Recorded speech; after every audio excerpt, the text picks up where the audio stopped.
مشرق وسطی میں امن کوششوں کے خلاف اسرائیلی سازشیں ختم نہ ہوئیں۔ اسرائیل نے عالمی برادری کے مطالبات نظر انداز کرتے ہوئے جنوبی لبنان پر بمباری کا سلسلہ جاری رکھا۔ اسرائیلی فوج نے جنوبی لبنان کے کئی علاقوں میں بمباری کر کے مزید 4 لبنانیوں کو شہید کر دیا۔ نباتیہ ضلع کے کئی قصبوں میں 3 گاڑیوں پر حملے کیے گئے۔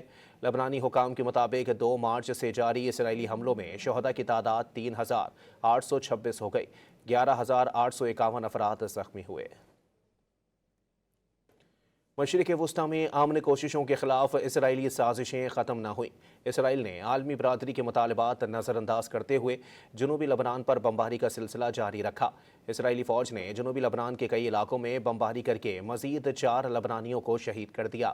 نباتیہ ضلع کے کئی قصبوں میں 3 گاڑیوں پر حملے کیے گئے۔